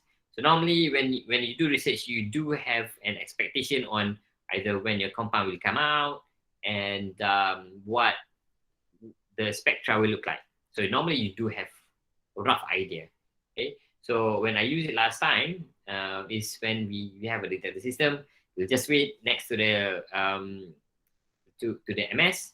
We're just waiting until you see the mass peak, right? And of course, normally if say I'm expecting my sample to come out at about 5 minutes, so at about 4 minutes I've already collected. I've already started collecting the sample from the splitter. Okay, so you can just collect it, and then you can see at 5 minutes whether your sample actually has been detected or not. If it has, then you just wait until the mass spec no longer detects your sample, and then from there you can actually at least you can partially collect your sample, and then from this sample you can use it for various other reasons, various other analysis. All right, so these are all within the mass spec. Okay, so everything here is within the mass spec. So that's why from the previous picture just now, the mass spec is very huge. Okay, because everything is inside here. So you have your ion source. We'll talk about it in a second. You have mass analyzer and you have a detector itself. So mass spec, in this course, you are learning mass spec as a detector, then the detector has a detector. Okay, so what we're gonna look at is, if I'm not mistaken, ESI. Sorry, this there shouldn't be any what do you call it, lines on the ESI. So we're gonna look at ESI. I'm not gonna look at MALDI or CTEI or LSI or CI or PI. Okay, so this one is chemical ionization, pressure ionization. LSI is, what is it? LSI. Can't remember what LSI is. MALDI is metric assisted laser desorption ionization. EI is electrospray electroionization. What's EI? Electrospray ionization is ESI. EI is, I can't remember. Okay, we're going to look at ESI at least, and we're going to look at a quadruple or a triple quadruple as a general system. We are not looking at TOF, ion trap, magnetic sector, fluoro transformation, or ion cyclotron. So there are a lot of different mass analyzer for mass spectrometry, and we are not going to look at all of those. Okay, so this one is just a basic example. And the final ones is we are looking at the, I think, normal ones, the basic ones, microchannel plate photon multiplier or electron multiplier.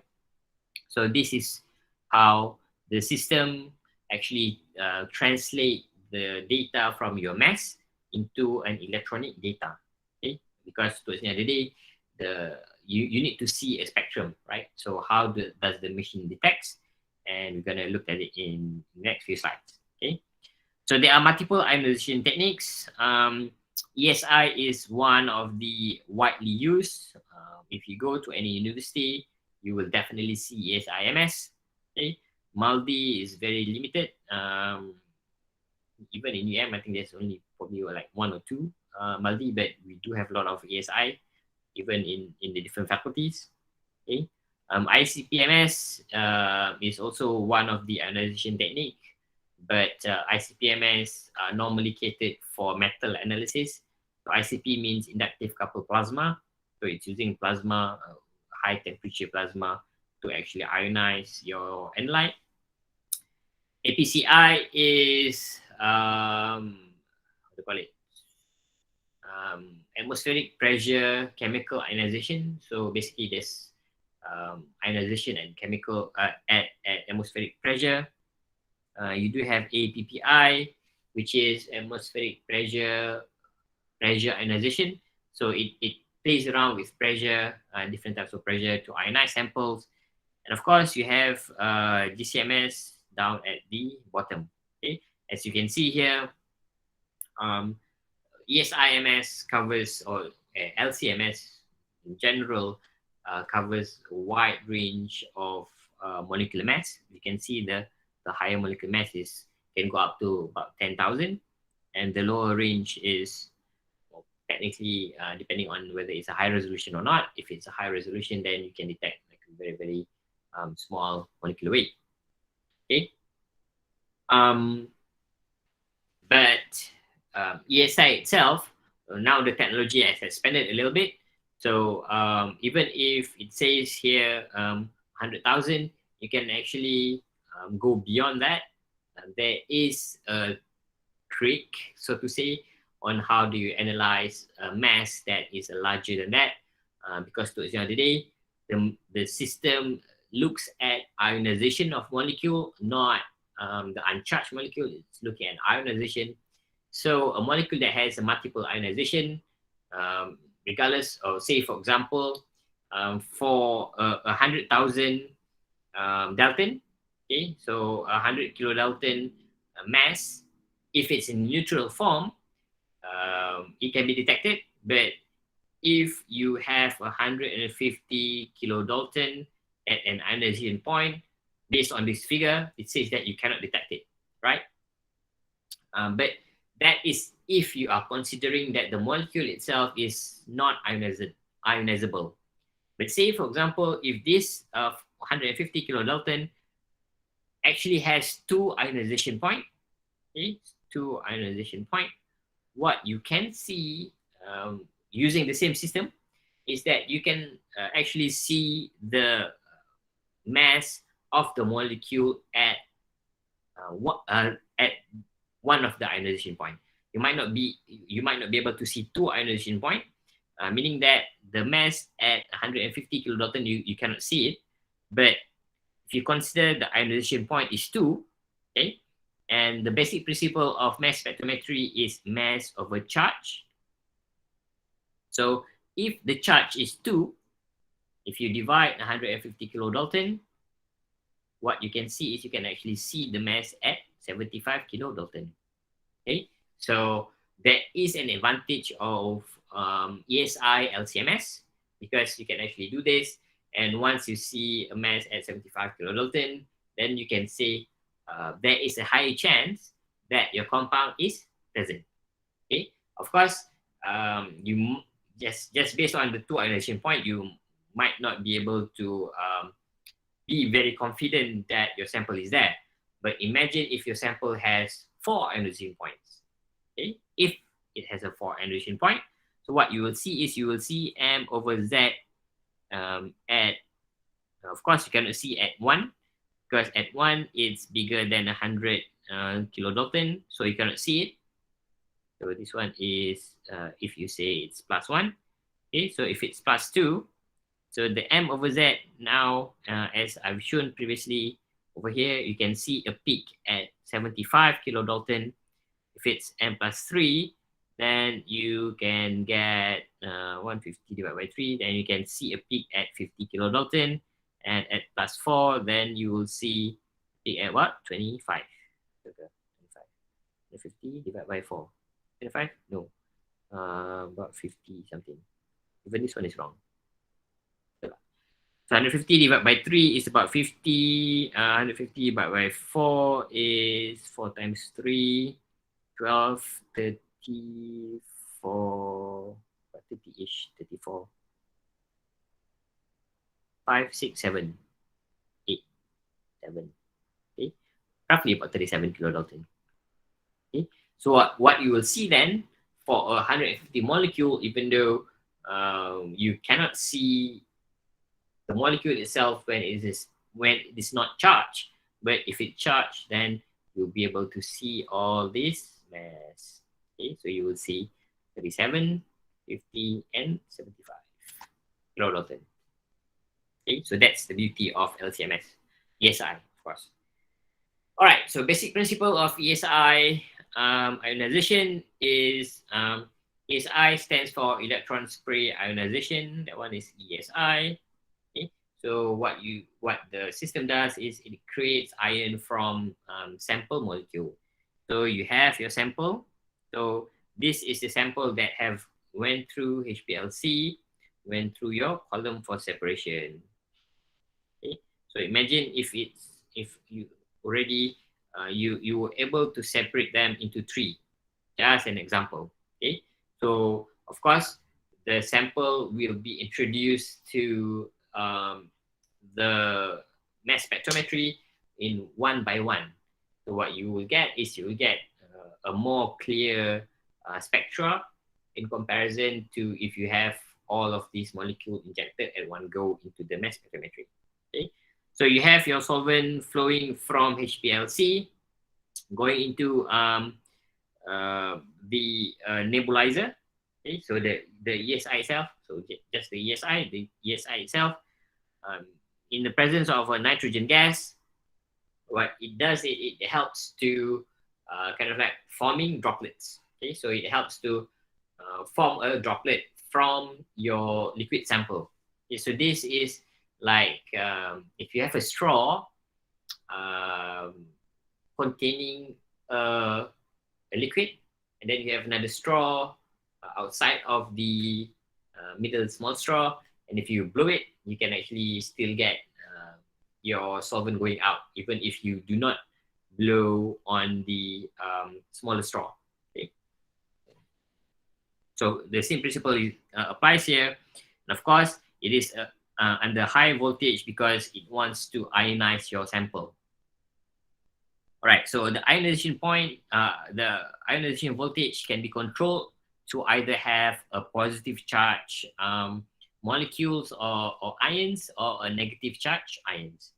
So basic principle here at the ESI spray, it ionizes and it produces particles or small droplets, small droplets of water. And because the particles now or the sample itself have been ionized, if you have a gated channel that controls voltage, okay, so if you have a lower voltage than the other one, because this one is a high voltage, this one is a low voltage, there is a push, a net movement of molecule or ions, okay, going from the high charge into a lower charge. And what it does, it will kind of like controls the amount of sample going into the system.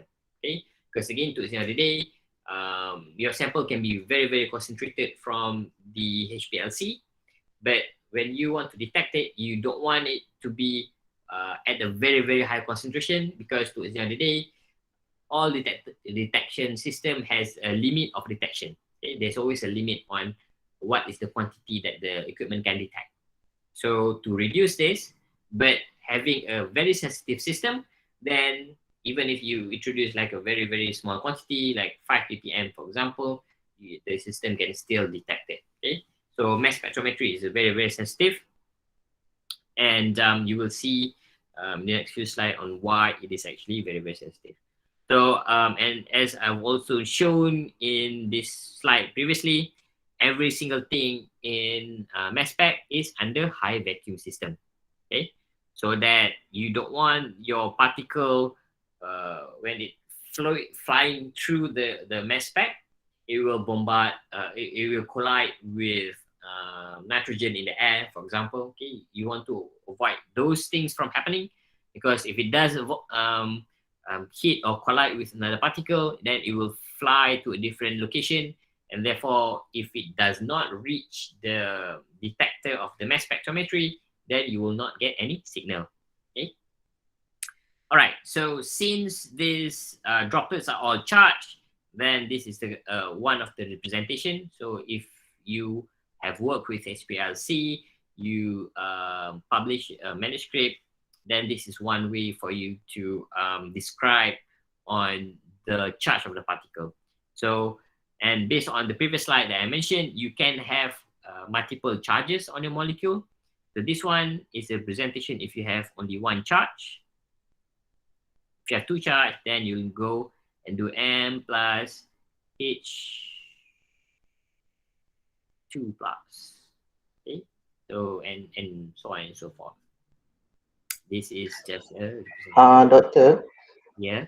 I'm not very clear about the function of the nitrogen here. It means that it help or assists the sample to be bombarded, or It helps the sample to be forming droplets, smaller droplets. and then into charge, into the different charge, right? Different charge is due to something else. It's not from the nitrogen itself. Okay, so there is I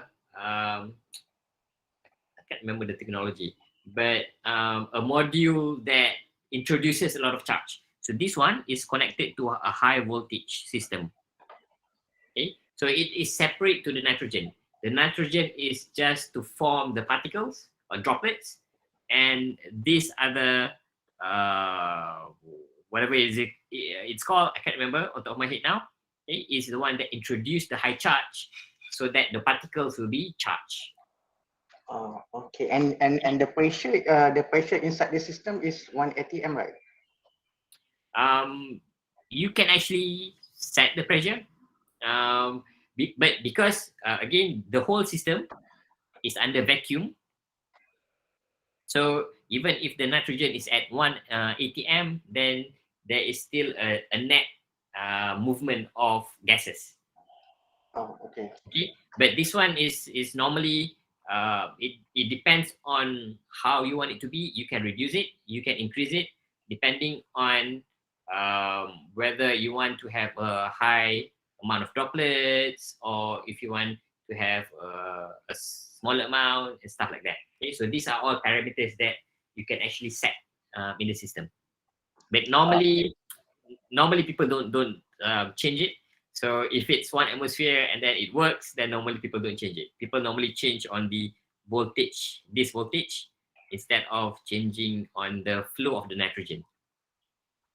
Okay, doctor. Right. So how many minutes? Oh, we have like 10 minutes.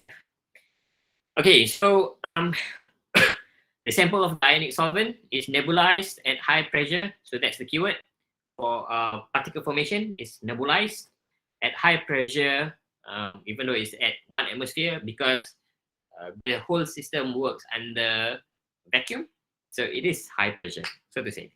Okay, and high voltage is applied to promote formation of ultra fine cationic droplets.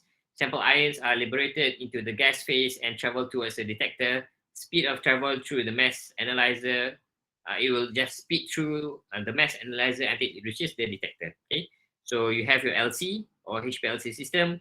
It gets nebulized, particleized, gets ionized, and then it will travel through mass analyzer in the middle to the detector. Okay, so that's the basic principle. This is the one of the representation of an MS. Of course, it differs depending on the technology. So the oldest technology has a very long mass spec, but Shimadzu have produced like a very what do you call it, tabletop size mass spec. I'm not sure how the technology differs, but the basic principle still applies. There is still a place where you inject the sample. Okay, you heat up, either you heat it up or you just use nitrogen. It doesn't matter. The main principle is at the very beginning, the sample is being nebulized, and is being charged. Okay, so when it is being charged, there is a plate to accelerate. So this same plate is shown here. Okay, so this one, and then it will speed up your molecule going through a set of magnets. This magnet is what we call as the mass analyzer. Okay, so it will separate the molecule based on mass over charge ratio, and then from here it will finally bombard on the detector, and then based on the bombardment, there will be like a photomultiplier effect on the detector itself before you actually get your signal. Okay, so yep, we'll just go through the mass analyzer. So again, operate at high vacuum or very low vacuum, so to say. Actually measures mass to charge ratio. So the keyword is M over Z, as I mentioned. Key specifications are resolution, mass measurement accuracy, and sensitivity. So this is where the mass are separated. So all your molecules are being separated. So in contrast to the PDA or UVVIS previously, light passes through your sample, and then the light itself is being deflected, right? And then we are measuring the amount of light being absorbed by your particle or by your sample. In this case, you are actually measuring, you are directly measuring your sample. Instead of measuring light passing through, you are actually measuring your sample. Okay, so the mass measurement accuracy also takes place. This defines whether the mass spec is a high resolution mass spec or just a normal mass spec, okay, a lower resolution.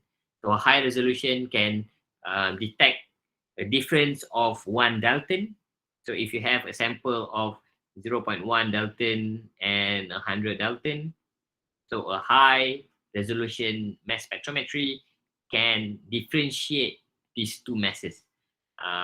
Not even just 1 Dalton. So a higher resolution can go down to a 4 decimal place Dalton. So I've used one before, but you know, for my use, I don't really need to have that high accuracy. But for those who are actually doing analysis, you know, sample analysis from either soil or river, you might want to consider having a high resolution mass spec so that you can actually identify what are the exact molecule that you are looking at or that you want to analyze. Okay, so several kinds exist for bioanalysis. We have quadrupole, we have time of flight, we have ion trap, but in we do have a quadrupole and time of flight, and we have nowadays what they call it as a tandem system. A tandem system is where you have not just one but multiples.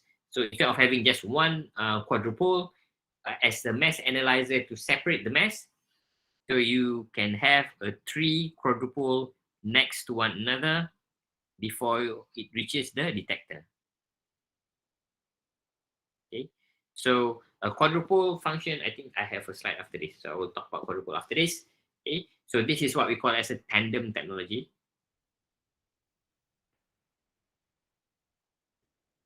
Okay, so you are kind of like combining a few technologies together.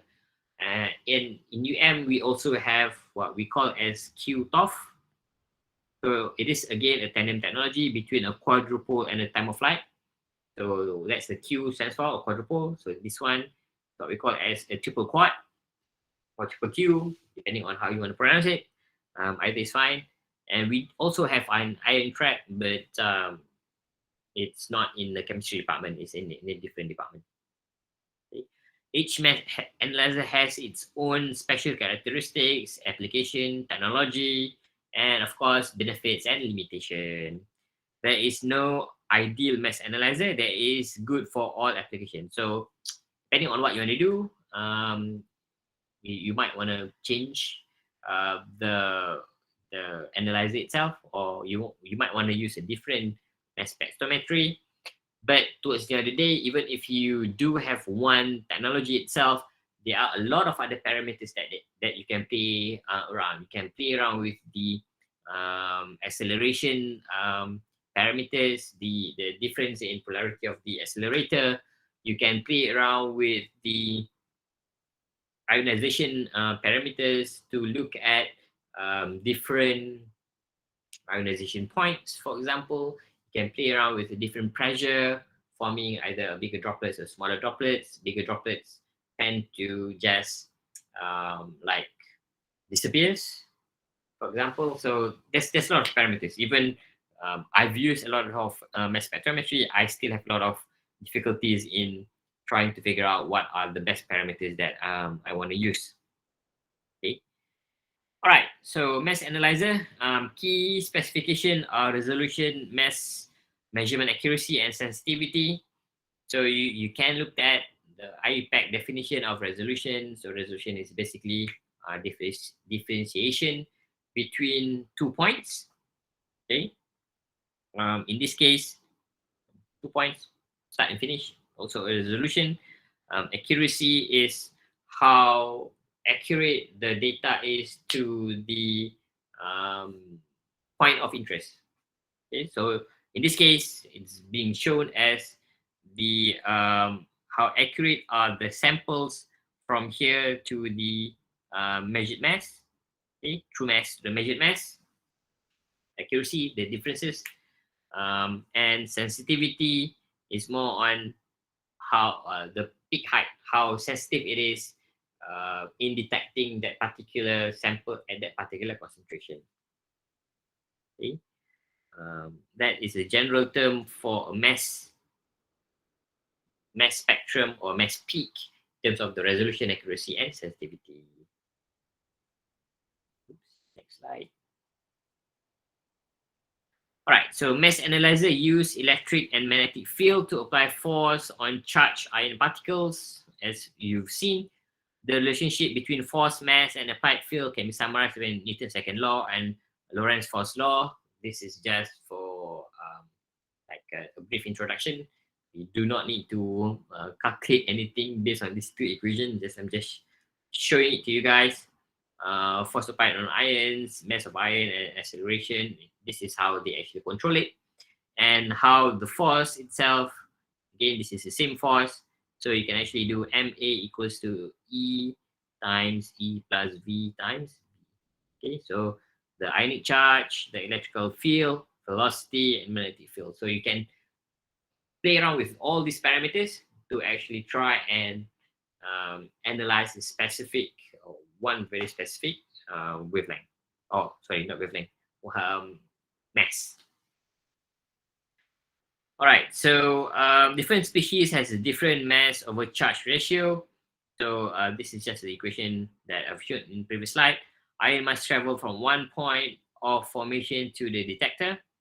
This is also what I've shown before. So it's being formed, passing through a lot of other systems before it being detected.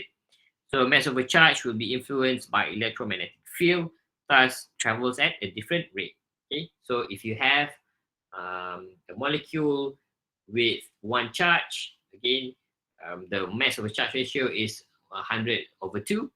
So, and if you try and consider you have three different molecules here with three different, one having similar mass but having two different charge, while the other one has a smaller mass but also have a different charge. So each and every single one of these molecules will travel at a different rate, and specifically because there is, you know, there is a relationship between the mass of a molecule to the ion charge and to all the other parameters. So you can imagine that each molecule will travel at a different rate. Therefore, it will be easier for you to detect the sample. Okay, so we're just going to look at triple quad. So one of the example. So why do you call it as a triple quad, triple quadruple? Is because the system itself is about 10 minutes. Okay, The system itself has 4 rods, okay, parallel to one another. So imagine that if you are looking from this side or that side, it's just 4 rods like this, okay. And what happened is that there is an alternating current, okay, and radio frequency that is changed at multiple instances, multiple times, to actually controls the movement of the ion itself. Okay, so I don't think I need to go through any of this information. So basically, due to the rapid change, so there is an oscillator here. The oscillator is something that changes very, very quickly. Okay, so due to the oscillator, you can see here, this one is plus, that one is minus, and all of these are connected to the oscillator. So you can imagine that at one point, these two will be minus, this one will be plus. Okay, so it keeps on changing the polarities of the quadrupole. So what will happen is, imagine if you have a molecule at a plus charge. Okay, so the molecule itself is depending on whether you are looking at a positive mode or a negative mode. So a positive mode will ionize your sample into a positive, while in negative mode it will ionize the molecule into a negative ion. Okay? So imagine now you have 2 quadrupoles at a plus charge and 2 quadrupoles at the negative charge. And of course, in contrast to when you're talking about molecules, non-polar likes non-polar, polar likes polar. So charges likes the opposite. So plus will not like plus, plus will like minus. So imagine if this molecule are traveling, it will travel either to that pole or this pole, right? So it will travel to either one of these direction, depending on which one is the closest to it. And then suddenly the polarity charge changes. This one becomes plus, these ones become minus. So now so it moves a little bit up here, and then the polarity charges changes. Then now it's being attracted to either of these 2 poles. So what will happen if this keeps on continuing, the polarity keeps on changing? What will happen is the sample will go round and round and round. So if you are looking at one point, so if you are looking from this angle, this picture over here, the molecule will go like that way and then up and down, up and down. So it keeps on changing.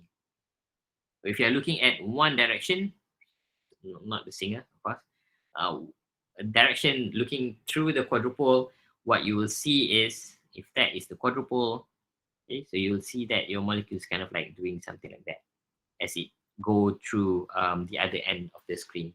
Okay, so it keeps on like a rotational motion. So this is where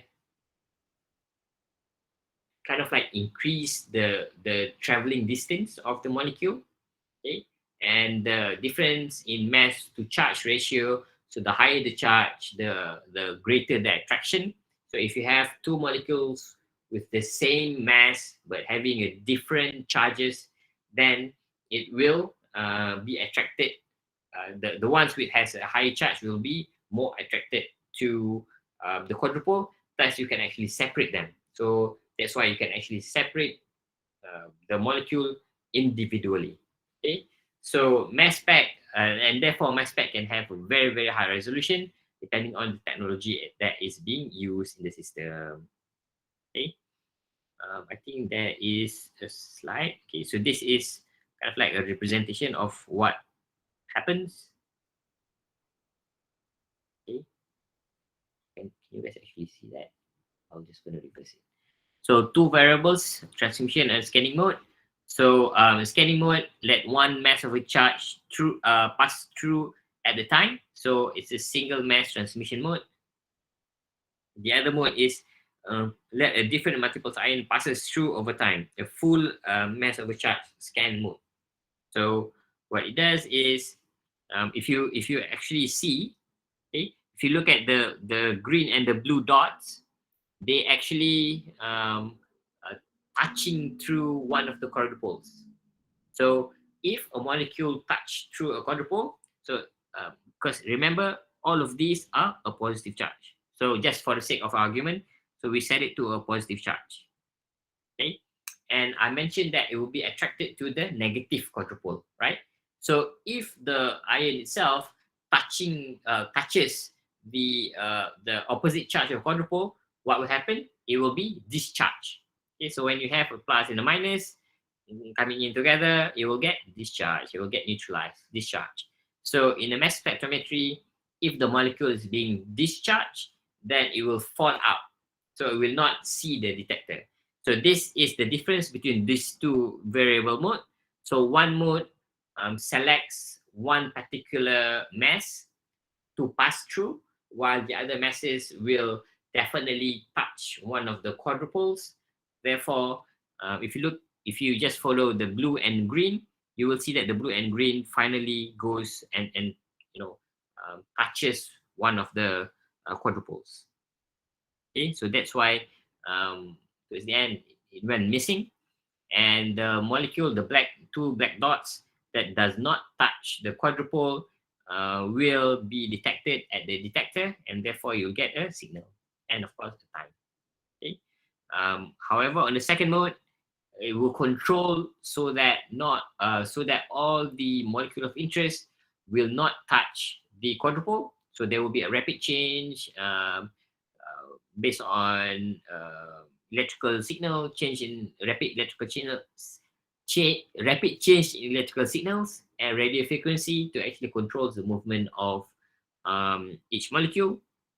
And therefore, if it doesn't touch towards the end of the day, it can be detected, and once it's been detected, you can actually see the signal. Okay, so that's the basic principle of a quadrupole. Okay, so if you have a triple quadrupole, then it will be the same thing. Okay, so each quadrupole can function individually as what is shown previously. So this is one way by which you can actually get a very, very high resolution, and you can actually select one fragment only. Okay, so in this case, in a single reaction monitoring or SRM or MSMS, so that's one of the terminology. What you do is the first quadrupole, you can set it so that it selects the peptide of interest. Or in this case, it's just a peptide of interest. Just an example. Okay, the molecule of interest. You can set the range of your interest so that it kind of like filter off only the mass of interest. And then for quadrupole number 2, you can either introduce a collision chamber to break it down in a smaller particle. And then once it gets smaller, the quadrupole can now select again selective masses that you want. And then quadrupole number 3 just refines the selection even further, and therefore you can get like a very, very high resolution signal. Okay, so this is one example. Well, of course, not only triple quad can have a high resolution. There are different types of tandem technologies that can also result in a high resolution spectra. Okay, like for example, triple QTOF, quadruple class time of flight that we have in chemistry department. Okay, so our QTOF is actually a high resolution QTOF. However, our triple quad is just like a normal standard triple quad. It's not a high resolution, but nonetheless, both are functioning well. Okay. So over here, this is where you normally get MS1, and this is where you get MS2. So if you have learned about the principle of MSMS, which I don't have time to actually cover, then this is where the masses value comes from. Okay, so MS1 is what the terminology is what we normally call as a parent ion or molecular ion. So if you one day actually use MS, so don't be shocked to see the word parent ion, and then for MS2 it's a daughter ion. So these are the terminologies. I did not create this terminology, but these are the terminologies that is being used. So that's why I'm just telling you guys, this is the parent ion or molecular ion, and this is the daughter ion. Okay. So and this is the multiple reaction monitoring system. So the first one is just monitoring a specific target. So the second option is to kind of like measure every single thing in multiple instances. Or is that a black one? I can't remember. So what you will have is you will have, can you see that one, or that one is too fast? So initially you have your peptides or molecule that you selected. Okay, it gets fragmented. You can see there's a very, very small molecule, and the small molecule will go until Q3 before it's being detected. So from here, what you'll get is mass number 1, you get the dotted iron number 1, mass number 2, you get dotted iron number 2. So what do I mean by mass 1 and mass 2? It's basically this. So you have the green and the blue. So this one, you can consider this as mass 1 and mass 2. Mass 1 is parent iron for this particular mass. And M2 is the parent iron for that particular molecule. So one is the green molecule, one is the blue molecule, passes through Q2, gets fragmented, and then you can actually see there are multiple smaller green or blue dots.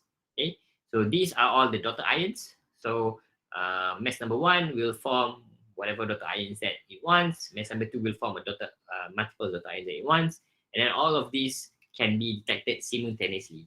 Okay, and this system is very good for environmental analysis, for example, where you already have all the libraries of the parent ions and the daughter ions, and what you want to investigate is just, say for example, you want to take a sample from a river, and then you just want to see if the river contains any volatile organic compound or any organic compound, whatever compound, antibiotics, for example, to see if there's any antibiotics contaminating the river. Okay, so that's one of the uses of MRM.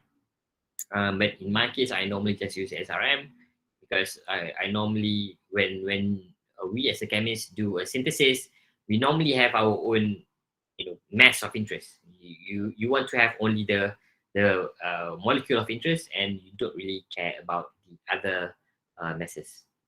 Okay.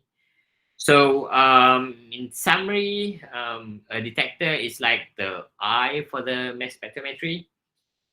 So this is the detector of the detector. Okay, so this is not the general slide for detector of mass spec. So this is the detector that detects the molecular ion. Okay, so technology moves via incremental, then revolutionary.